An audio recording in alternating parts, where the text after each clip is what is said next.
Welcome back to the Functional Longevity Podcast. We give insight on how to get fit, feel younger, and live better. I'm your host, Chris Border, best-selling author and owner of Y.E.S Fitness. And let me first take a moment to thank you for taking time from your busy day to listen to what I have to say. Today's extremely interesting research. It's backing up some other discussions we've had on longevity, and I think you'll find it very exciting. And before we get started, let me thank our sponsor, Y.E.S Fitness.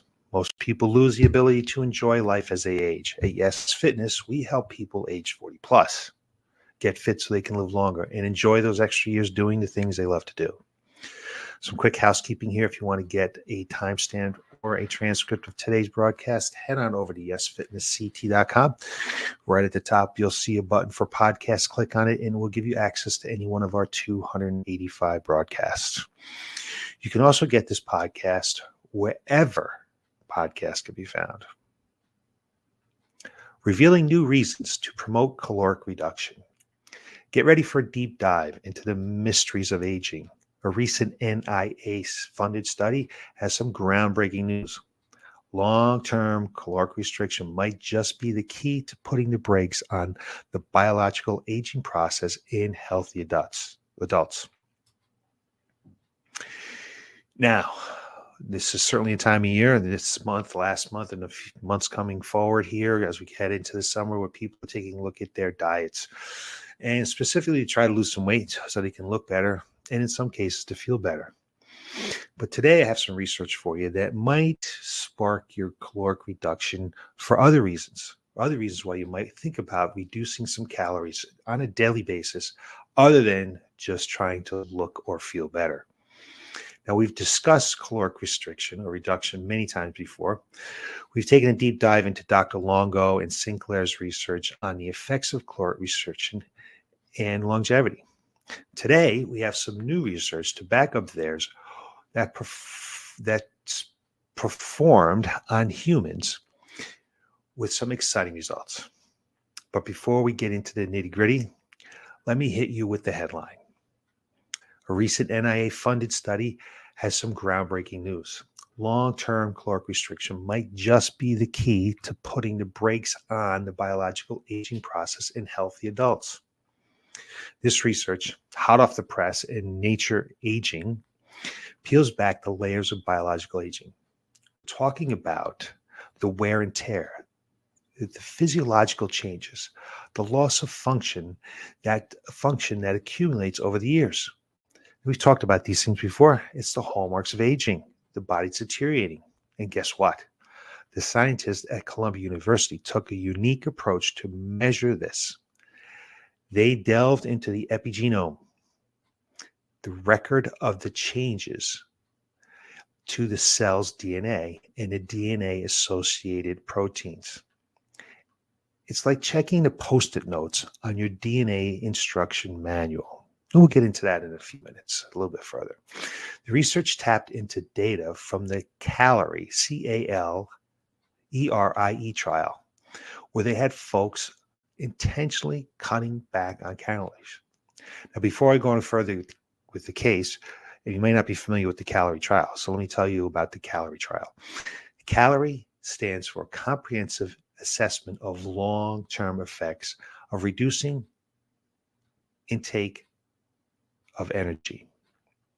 In simple terms, it's a big, long study where scientists look at what happens when people cut back on calories over an extended period. It's like a health detective story. And this time, the focus is on something called DNA methylation, or DNAM.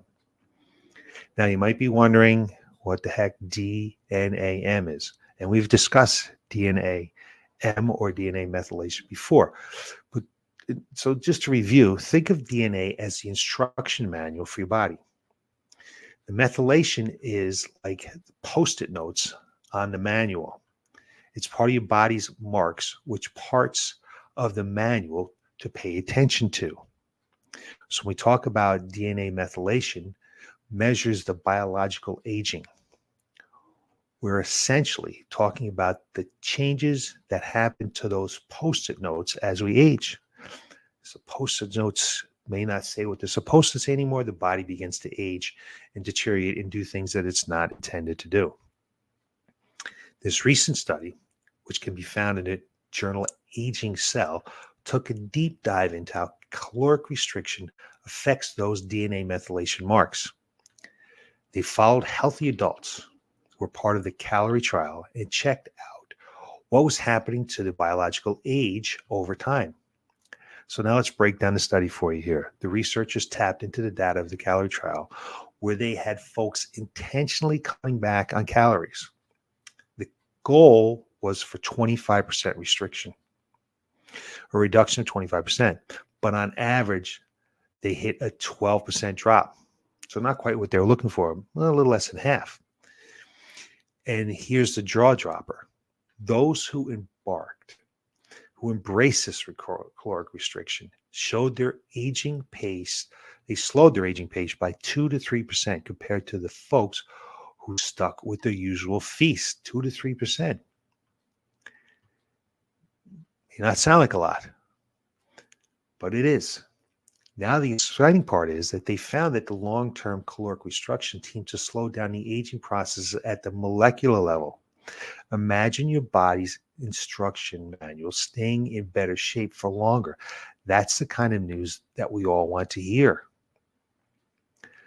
But hold your horses. Before we throw a party here, let's talk about the limitations.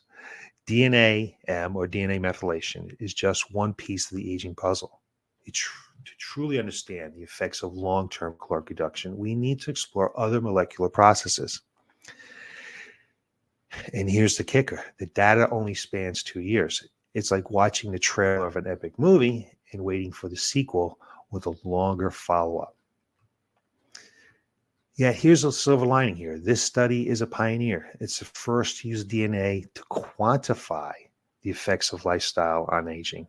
And the grand reveal, long-term caloric restriction seems to put a damper on the changes that aging brings to our bodies. And it's like hitting the brakes on the aging train. But still, the idea that we might have some control over our bodies, age, is pretty darn exciting. It's like finding a fountain of youth, but instead of magic water, it's just about mindful eating. So what's the bottom line here?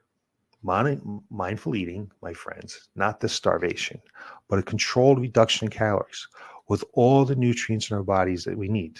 It's like giving your instruction manual a spa day to keep it in tip-top shape for longer. And there you have it, our journey through the calorie trial, DNA-M, and the exciting prospect of modifying epigenetic aging. Who knew that the fountain of youth might just be hiding in our everyday calories? But before I wrap this up, let's add another little layer to the scientific cake here. Remember the Dunham-Din pace measure.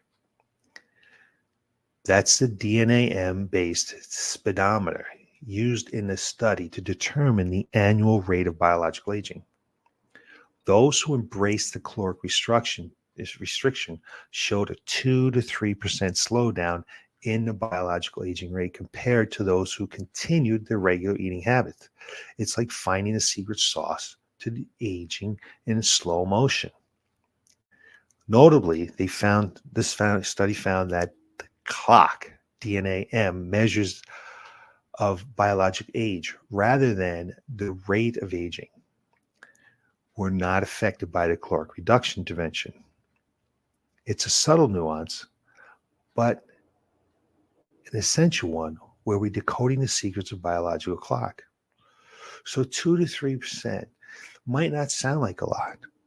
12% might sound like, oh, that's a whole lot of calories to reduce. But when you really think about it, if you're on a 2,000 calorie diet, that's 2 slices of cheese. That could be a couple of drinks. That could be just a little bit less on the plate. Could create that 12% reduction.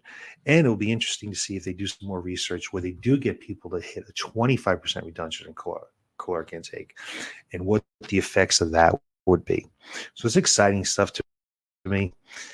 How we can just make some subtle changes to our nutrition, to our diets, how we eat can really affect how long we live. So many cases we think about what we're eating. Now let's turn the tables here a little bit and think about just about how much we actually do eat.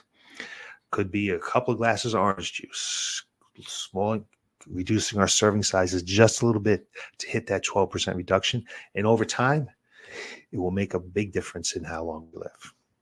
So thanks for joining me on this extended edition of the Functional Longevity Podcast. If you enjoyed this deep dive into the world of caloric restriction and aging, hit the subscribe button, share it with your friends, and keep exploring the wonders of science.